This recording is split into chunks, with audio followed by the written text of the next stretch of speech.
CPIM സ്ഥാനാർത്ഥികളാകുന്നു. വടകരയിൽ KK Shailaja, ചാലക്കുടിയിൽ C Ravindranath എന്നിവർ മത്സരിക്കും. എറണാകുളത്ത് KJ ഷൈനാണ് സ്ഥാനാർത്ഥി. വിവരങ്ങളുമായി കമലേഷ് തെക്കേക്കാട്. കമലേഷ്, പ്രമുഖരെ ഇറക്കി വളരെ സ്വാധീനത്തോടു കൂടി തന്നെ 19-1 എന്ന കഴിഞ്ഞ തവണത്തെ അനുപാതത്തെ അട്ടിമറിക്കാനുള്ള വലിയ നീക്കങ്ങളാണ് LDFൽ കൂടിയാലോചിക്കുന്നത്. CPIയും അവരുടെ സ്ഥാനാർത്ഥികളെയൊക്കെ പ്രഖ്യാപിച്ചു കഴിഞ്ഞു, അല്ലെങ്കിൽ തീരുമാനിച്ചു കഴിഞ്ഞു.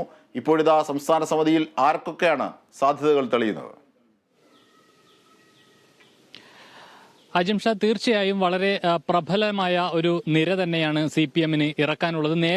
വളരെ നേരത്തെ തന്നെ ഈ തെരഞ്ഞെടുപ്പുമായി ബന്ധപ്പെട്ട ചർച്ചകളൊക്കെ ആരംഭിച്ച ഘട്ടത്തിൽ തന്നെ നമ്മൾ ആ വിവരം പറഞ്ഞിട്ടുണ്ടായിരുന്നതാണ് വളരെ കൃത്യമായി. എന്തെന്നാൽ ഈ CPMുമായി ബന്ധപ്പെട്ട് നേരത്തെ രണ്ടാം പിണറായി സർക്കാർ അധികാരത്തിലേറിയതോടുകൂടി പ്രബലരായ ഒരു നിരയെ മാറ്റി നിർത്തിക്കൊണ്ടാണ് മറ്റുള്ളവർക്ക് അവസരം നൽകിയത്. അതുകൊണ്ട് തന്നെ പാർട്ടിയിലെ മുതിർന്ന നേതാക്കളായ ആളുകളെല്ലാം തന്നെ പുറത്ത് നിൽക്കുന്ന ഒരു സാഹചര്യമുണ്ട്. അവരെയെല്ലാം അത്രയേറെ പരിചയസമ്പന്നരായ നേതാക്കളെയെല്ലാം തന്നെ ഇക്കുറി ലോക്സഭാ തെരഞ്ഞെടുപ്പിനായി ഇറക്കുകയാണ് CPM എന്ന് നമുക്ക് ഈ ഒരു ലിസ്റ്റോടുകൂടി മനസ്സിലാവുകയാണ് എന്നുള്ളതാണ്.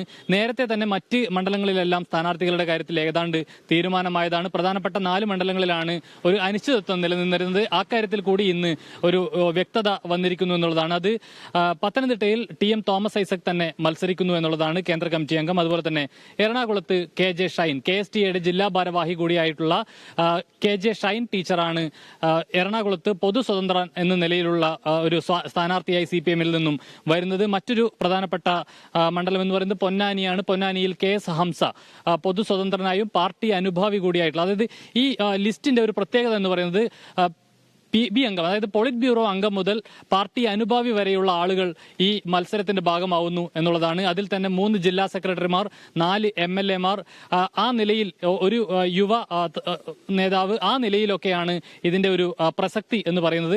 മറ്റ് പ്രധാനപ്പെട്ട മണ്ഡലങ്ങൾ എന്ന് പറയുന്നത് വടകരയിൽ KK ശൈലജ ടീച്ചർ തന്നെ മത്സരിക്കുമെന്ന കാര്യത്തിൽ ഏതാണ്ട് ഉറപ്പായി കഴിഞ്ഞിരിക്കുന്നു എന്നുള്ളതാണ്. കണ്ണൂരിൽ MV ജയരാജൻ മത്സരിക്കും. കോഴിക്കോട് എളമരം കരീമാണ്. അതുപോലെ തന്നെ ഒരു യുവ നേതൃത്വത്തെ, അതായത് DYFIയുടെ സംസ്ഥാന പ്രസിഡന്റ് V വസീഫിനെ മലപ്പുറത്ത് സ്ഥാനാർത്ഥിയായി CPM കാണുന്നു എന്നുള്ളതാണ്. ഇക്കാര്യത്തിലെല്ലാം ഒരു അന്തിമ തീരുമാനം വന്നിരിക്കുന്നു. രാവിലെ CPMന്റെ സംസ്ഥാന സെക്രട്ടേറിയറ്റ് യോഗം ചേർന്നിരുന്നു. ആ യോഗത്തിലാണ് ഇത് സംബന്ധിച്ച് ഒരു അന്തിമ തീരുമാനം വന്നത്. ആ തീരുമാനം സംസ്ഥാന സമിതി ചേർന്ന് അംഗീകരിക്കുകയായിരുന്നു. അരമണിക്കൂർ നേരം മാത്രമാണ് സംസ്ഥാന സമിതി യോഗം ചേർന്നത്. അതിൽ കൂടുതൽ ചർച്ചകളൊന്നും ഇതുമായി ബന്ധപ്പെട്ട് ഉയർന്നു വന്നില്ല എന്ന് സ്വാഭാവികമായും നമുക്ക് അനുമാനിക്കാവുന്നതാണ്. ആ നിലയിൽ സെക്രട്ടേറിയറ്റ് മുന്നോട്ട് വെച്ച നിർദ്ദേശം, അല്ലെങ്കിൽ ആ ലിസ്റ്റ് ആ നിലയിൽ തന്നെ അംഗീകരിക്കപ്പെടുന്നു എന്നത് തന്നെയാണ് കാണാനുള്ളത്. ഏതായാലും CPMന്റെ സ്ഥാനാർത്ഥികളുടെ ലിസ്റ്റ് കൂടി പുറത്തു വരികയാണ്. ഇനിയിപ്പോൾ അംഗം മുറുകുകയാണെന്ന് തന്നെ പറയാം അജിംഷാദ്. തീർച്ചയായും, കാരണം സിറ്റിംഗ് MPമാർ ഒരുപക്ഷെ കണ്ണൂരിലെ K സുധാകരന്റെ കാര്യം ഒഴിച്ചാൽ ഇപ്പോൾ വടകരയിൽ K മുരളീധരനും ചിലപ്പോൾ ഒരുപക്ഷെ മണ്ഡലം മാറാനുള്ള താല്പര്യം കാണിക്കുന്നു എന്നതിനപ്പുറത്തേക്ക് സാധാരണഗതിയിൽ സിറ്റിംഗായി 19 ഉള്ള ഈ സുധാകരൻ ഒഴികെയുള്ള സ്ഥാനാർത്ഥികൾ UDFൻ്റെതായുണ്ട്. അപ്പോൾ നിലവിലുള്ള UDF സ്ഥാനാർത്ഥികളെ തോൽപ്പിക്കാൻ ഉതകുന്ന വിധത്തിലുള്ളൊരു സ്ഥാനാർത്ഥികൾ നേരത്തെ പറഞ്ഞിരുന്നത് യുവാക്കൾക്ക് പ്രാമുഖ്യം നൽകുമെന്നുള്ളതാണ്. അപ്പോൾ കൂടുതലും ഇപ്പോൾ MLAമാരായിട്ടുള്ളവരെയാണ് പരീക്ഷിക്കുന്നത്. ഇപ്പോൾ KK ശൈലജ ടീച്ചറിൻ്റെ കാര്യത്തിലായാലും മുകേഷിൻ്റെ കാര്യത്തിലായാലും ഒക്കെ.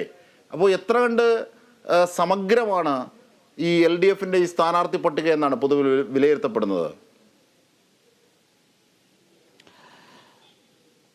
അജിംഷാദ്, ഇതിൽ ഏറ്റവും പ്രധാനപ്പെട്ട ഒരു വിഷയം എന്ന് പറയുന്നത് ഞാൻ നേരത്തെ സൂചിപ്പിച്ചതുപോലെ തന്നെ 4 MLAമാരാണ് പ്രധാനമായും ഈ മത്സരരംഗത്ത് ഇറങ്ങുന്നത് എന്നുള്ളതാണ്.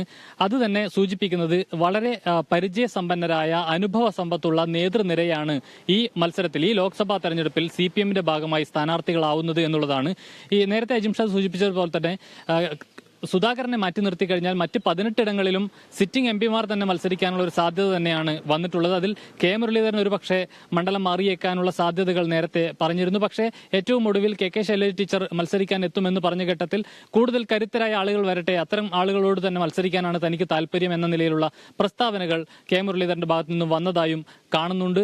അങ്ങനെയെങ്കിൽ K സുധാകരൻ ഒഴികെയുള്ള മണ്ഡലങ്ങളിലെല്ലാം സിറ്റിംഗ് MPമാരാണ് മത്സരിക്കുന്നത്. അവരോടാണ് CPMന് മത്സരിക്കേണ്ട ഒരു സാഹചര്യമുള്ളത്. സ്വാഭാവികമായും അവരെ പരാജയപ്പെടുത്തുന്നതിന് ആവശ്യമായ ശേഷിയുള്ള, അനുഭവ സമ്പന്നരായ, പരിചയസമ്പന്നരായ നേതാക്കളെ തന്നെയാണ് CPM ഇറക്കിയിട്ടുള്ളത് എന്നുള്ളതാണ്. അത് ഞാൻ നേരത്തെ പറഞ്ഞതുപോലെ തന്നെ 4 കേന്ദ്ര കമ്മിറ്റി അംഗങ്ങൾ, ഒരു പോളിറ്റ് ബ്യൂറോ അംഗം, അതുപോലെ തന്നെ 4 MLAമാർ, ആ നിലയിലൊക്കെ തന്നെയാണ് ഇതിന്റെ ഒരു സ്ഥാനാർത്ഥികളുടെ ലിസ്റ്റ് പുറത്തേക്ക് വരുന്നത്. ഒരു യുവനിര എന്ന് പറയുന്നത് സ്വാഭാവികമായി വി വസീഫിനെ മാത്രമാണ് അത്തരത്തിലൊരു യുവാവ് എന്നുള്ള നിലയിലേക്ക് ചൂണ്ടിക്കാട്ടാൻ കഴിയുന്നത്.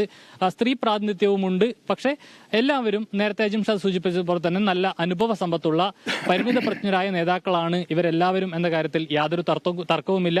നേരത്തെ തന്നെ മന്ത്രിസഭയിൽ അംഗങ്ങളായിട്ടുള്ള ആളുകൾ, നിലവിലെ മന്ത്രിസഭയിൽ അംഗങ്ങളായിട്ടുള്ള ആളുകൾ, ആ നിലയിലൊക്കെയാണ് നിലവിൽ ഈ ലിസ്റ്റ് നമുക്ക് പ്രേക്ഷകരുമായി പങ്കുവെക്കാൻ കഴിയുന്നത്. ആ നിലയിൽ വളരെ കരുത്തുറ്റ ശക്തമായ ഒരു പട്ടിക തന്നെയാണ് ഒക്കെ ജയിച്ചാൽ വീണ്ടും റീ ഇലക്ഷൻ വേണ്ടിവരും. ഇതൊരു പക്ഷേ UDF പ്രചരണത്തിലെ ഒരു ആയുധമായി ഉപയോഗിക്കാവുന്നതാണ്. മുമ്പ് പല ഘട്ടങ്ങളിലും അത് ഉപയോഗിച്ചിട്ടുണ്ട്.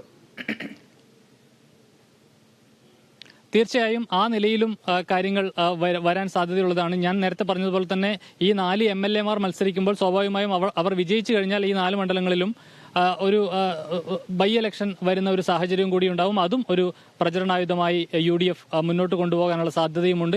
ഏതായാലും ഏത് വിധേനയും നേരത്തെ അജിംഷാദ് സൂചിപ്പിച്ചതുപോലെ തന്നെ 1-19 എന്നുള്ള നിലയിലാണ് നിലവിലെ സാഹചര്യം. അതുകൊണ്ട് തന്നെ CPM-ന് അവിടെ ലഭിക്കുന്നതെല്ലാം നേട്ടം എന്നുള്ള നിലയിലേക്ക് തന്നെ CPM-ന് കാര്യങ്ങൾ കാണാൻ കഴിയും. എന്നാലും ഒരു 10-ന് മുകളിലേക്കെങ്കിലും സീറ്റുകൾ പിടിച്ചില്ല എങ്കിൽ അത് പിണറായി സർക്കാരിന് വളരെ ദോഷകരമായി വരുന്ന ഒരു സാഹചര്യവും ഉണ്ടാവും. അത് ഭരണത്തിന്റെ വിലയിരുത്തലായി വ്യാഖ്യാനിക്കപ്പെടുകയും ചെയ്യും. എന്നുള്ളത് കൊണ്ട് തന്നെ കൂടുതൽ ശക്തരായ സ്ഥാനാർത്ഥികളെ ഇറക്കി ഈ ലോക്സഭാ തെരഞ്ഞെടുപ്പിൽ വളരെ മികവാർന്ന ഒരു വിജയം കരസ്ഥമാക്കുക എന്നുള്ളത് തന്നെയാണ് CPM-ന്റെ മുന്നിലുള്ള വലിയ ഒരു വെല്ലുവിളി. അജിംഷാദ്, ശരി, എന്തായിരുന്നാലും സ്ഥാനാർത്ഥി പട്ടിക CPIM കൂടി പ്രഖ്യാപിക്കുന്നതോടുകൂടി LDF-ലെ ഏതാണ്ട് CPI നേരത്തെ ആനി രാജ അടക്കമുള്ള 4 സ്ഥാനാർത്ഥികളെ നിശ്ചയിച്ചിരിക്കുന്നു.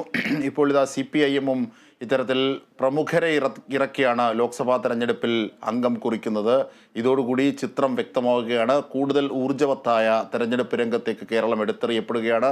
എന്തായിരുന്നാലും സംസ്ഥാന സമിതി യോഗത്തിൻ്റെ വിവരങ്ങളടക്കമുള്ള വിശദാംശങ്ങളാണ് ഞങ്ങളുടെ പ്രതിനിധി കമലേഷ് തെക്കേക്കാട് നൽകിയത്.